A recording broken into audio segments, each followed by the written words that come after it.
Hello, everyone. Welcome, and thank you for joining us on this incredible journey into the mysterious and thrilling world of the Knights Templar. As we dive into this captivating tale, you'll not only uncover the secrets of a legendary military order, but also learn new English words and phrases along the way. Get ready for an adventure full of intrigue, power, and betrayal. The rise and fall of the Knights Templar is one of history's most fascinating and enigmatic stories, filled with hidden treasures, secretive rituals, and an unstoppable quest for influence. Through their dedication to the Church and their enigmatic secrets, they changed the course of history. But their story didn't end well. Our main theme today centers on the Templars' meteoric rise to power, followed by their dramatic downfall. So, buckle up as we explore the exciting and mysterious world of these iconic knights. Let's begin. As the Templars' influence spread, so too did the envy and distrust among Europe's rulers. King Philip IV of France, in particular, began to view the order's immense wealth and power as a growing threat to his own authority. Despite the Templars' public association with piety and devotion, rumors swirled around the order's secretive rituals, fueling suspicion and intrigue. To the public eye, they were noble protectors of the faith, but to the political elite, they were a shadowy force, too influential to be left unchecked. Philip's growing resentment took a dark turn. He sought ways to discredit and destroy the Templars, believing that their downfall would solidify his control over France and the vast treasures the order was rumored to possess. But Philip's ambitions were not alone.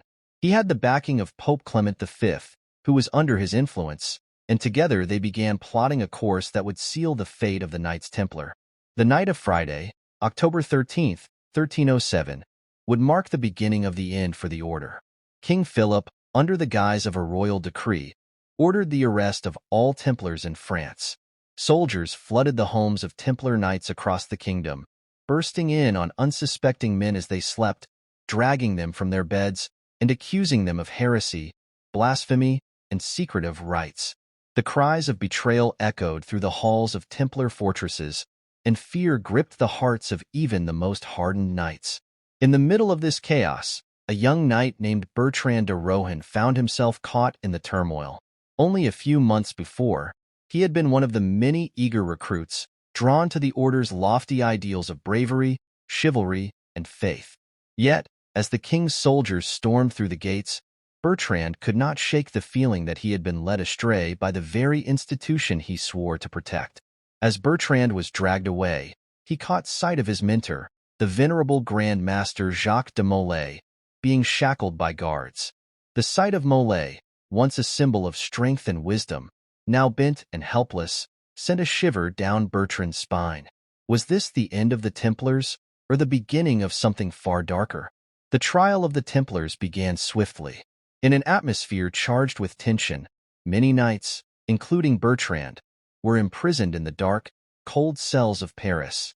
It was here that the true horrors of the conflict began to unfold. The knights were subjected to brutal interrogation tactics, physical torture, mock trials, and the constant threat of death unless they confessed to the charges laid before them. Each day, Bertrand's resolve was tested. He knew the charges against him were false, but as his body and mind were slowly pushed to the breaking point, doubt began to creep in. Was the order as noble as he had once believed? The accusations of heresy and secret rituals were deeply unsettling. Were these simply the inventions of political enemies, or had the Templars, in their quest for power, become embroiled in darkness? Meanwhile, Jacques de Molay, now an elderly man but still fiercely proud, refused to confess to any wrongdoing. His faith in the order remained unshaken, but his defiance only seemed to fuel the fire of his tormentors. As the Pope and King Philip pushed forward with their plan to dismantle the order, de Molay held steadfast in his beliefs, even at the risk of his life. He was determined that the truth would eventually come to light, but as time passed, the prospect of justice seemed increasingly slim. It was in these dark moments that the Templars' loyalty to each other was tested like never before. Bertrand, like many others, began to question whether his brothers-in-arms had been right to join the order. The promises of glory and divine favor now seemed empty, tainted by the shadow of betrayal and corruption. Yet, in the midst of their suffering, a bond of brotherhood formed between the remaining Templars. They clung to one another, drawing strength from their shared experiences and their unspoken hope that the truth would ultimately prevail. In the cells of Paris, a whispered rumor began to circulate among the prisoners. A group of Templars, led by a mysterious figure known only as the Hidden Master, had been secretly planning an escape. For weeks, the prisoners had been living under constant surveillance, their every movement watched by the king's men. But as the trial unfolded, the chance for freedom was growing ever more distant. The rumors were a flicker of hope in an otherwise hopeless situation. Then, one fateful evening, Bertrand overheard a conversation between two of the older knights. They spoke of a secret message, a hidden map that could lead to the Templar treasure, a legendary hoard said to be worth millions. According to their words, this treasure could hold the key to the Order's survival if it could be recovered and used to negotiate with the king. It was an audacious plan, but for Bertrand, it was a glimmer of hope in an otherwise dark and suffocating world. He couldn't help but be drawn into the idea of escape, of finding the treasure, and perhaps restoring the honor of the Templars.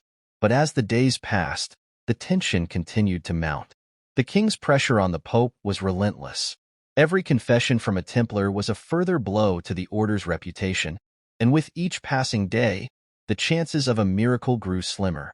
Then came the trial's most shocking turn of events. Under unbearable duress, some Templars began to confess to heretical practices, including the worship of false idols and even the renunciation of Christ. The confessions were leaked to the public, causing a public outcry and further cementing the Templars' guilt in the eyes of the common people. Betrayal seemed to have rooted itself deeply within the Order, even if it was coerced by torture. Bertrand found himself torn between loyalty to his brothers and his growing belief that the Order had perhaps lost its way. As he sat alone in his cell, haunted by the cries of his fellow prisoners, the weight of history seemed to bear down upon him. He was part of something much larger than himself. But what if that something was not as noble as he had once believed? What if the Templars' legacy had been corrupted long before their downfall began? In the chaos of betrayal, one thing remained clear. The stakes had never been higher. For Bertrand and the others, the future of the Order was uncertain, but the darkness that had crept into their hearts made the search for redemption, for the truth, a near impossible mission. Still, they pressed on, for the ideals they had once sworn to protect, or perhaps to seek the hidden treasure that could finally deliver them from the nightmare they found themselves in. The tension reached its peak as Jacques de Molay and other leaders of the Templars were brought to trial in a public spectacle. Surrounded by enemies, betrayed by some of their own, the knights were forced to face their fate. Would the Templars be erased from history? Or was there hope yet for those who still clung to the ideals of the Order? The days leading to the final verdict were filled with uncertainty, and for Bertrand, the only thing left to do was prepare for whatever came next, whether it was death, redemption, or the discovery of a truth that could reshape the future of the Templars forever. The air was thick with anticipation as Jacques de Molay, the Grand Master of the Templars, stood at the center of the grand courtroom in Paris. The stone walls seemed to close in around him, the shadows cast by flickering torchlight stretching like fingers of doom. He had endured months of relentless torture, humiliation, and fear, but now, in the presence of King Philip IV and Pope Clement V, his resolve was stronger than ever. The trial that would decide the fate of the Knights Templar had come to its explosive climax. Jacques de Molay. The Pope's voice echoed through the chamber, cold and commanding. You stand accused of the gravest of crimes, heresy, blasphemy, and the betrayal of Christ himself. What say you in your defense? The old knight stood tall, despite the weariness in his bones. His once proud form was marked by the brutal scars of torture, but his eyes burned with the fire of conviction. I am innocent, he declared, his voice unwavering. I and my brothers have been falsely accused. The Templars have always served the Church with honor and faith. What you do here today is not justice, it is treachery. The crowd in the courtroom, a mixture of nobles, clergy, and commoners, murmured with uncertainty. Some gazed upon the Grand Master with pity, others with disdain. The accusations against him and his order had already spread like wildfire. But there was something in his tone, in his steadfastness, that made even the enemies of the Templars pause. Pope Clement V, sitting high on his throne, exchanged a tense glance with King Philip, whose face was unreadable. The king had been the driving force behind the Templars' downfall, his ambition and greed pushing him to destroy the order for good. He leaned forward, his gaze fixed on de Molay, his voice a venomous whisper. "Do not test my patience, Jacques. You are nothing more than a puppet of your own delusions. Admit your crimes, and your suffering will be ended." De Molay's eyes flicked to Philip, a deep, unspoken defiance burning in his gaze. "My suffering will end when the truth is known, not through your lies." But the king's words had already set the stage for a final, brutal confrontation. The tension in the courtroom was palpable as the fate of the Knights Templar hung in the balance. The trial had reached its peak, but as the charges against Jacques de Molay were read aloud once more, something extraordinary happened. With a sudden burst of strength, de Molay stood tall, looking directly at the faces of the men who had orchestrated the destruction of his order. "You may think you have won," he said, his voice steady and filled with a defiance that seemed to radiate through the room. "But history will not forget the truth. The Templars were not your enemies. We fought for God, for justice, and for the sanctity of the Church. What you do here today, what you claim to be justice, is the greatest betrayal." As he spoke, there was a flicker of something, a fire in his eyes, a spark of the man he once was. It was clear to everyone in that room that this was no longer about guilt or innocence. It was about power. The power to control the narrative, the power to shape the future. In his final moments, de Molay seemed to know the inevitable, that he was about to face his death. But he had no fear. His soul was unbroken. The king, desperate to silence the Templar Grand Master once and for all, ordered his immediate execution. The public spectacle was set for the following week. As Jacques de Molay was led to the scaffold, his heart remained steadfast. The knights who had once served under him, now prisoners or fugitives, watched from the shadows, their spirits dimmed but still alive with the memory of their brotherhood. But in his last moments, de Molay did something no one expected. As he stood on the scaffold, ready to face the flames that would consume him, he raised his voice once again. "I call upon God, and I call upon the people of the world. The truth will come, and you will all pay for what you have done." With those words, Jacques de Molay was executed. His body burned at the stake, but his final declaration echoed in the minds of many. As the flames consumed him, the legend of the Templars was not extinguished. Rather, it was ignited in the hearts of those who remembered. For in his sacrifice, de Molay had become more than just a man. He had become a symbol of defiance against tyranny and injustice. Years passed, but the story of the Templars lived on, their secrets buried but not forgotten. Whispers of treasure, of hidden knowledge, of their mysterious role in history continued to fuel legends. The Knights Templar may have fallen, but they had not been erased. Their story would be told again and again, a reminder of the power of loyalty, honor, and the search for truth. In the end, the rise and fall of the Templars was more than just a historical event.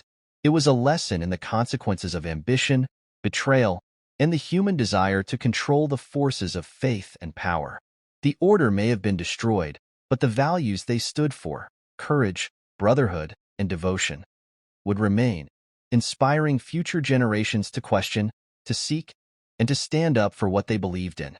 And so, we come to the end of our journey through the rise and fall of the Knights Templar. We've explored their mysterious origins, their meteoric rise to power, and their ultimate tragic downfall. Through the eyes of Bertrand and the indomitable spirit of Jacques de Molay, we witnessed the complexity of loyalty, faith, and betrayal. The Templars' story teaches us that even the mightiest can fall when the forces of power and corruption collide.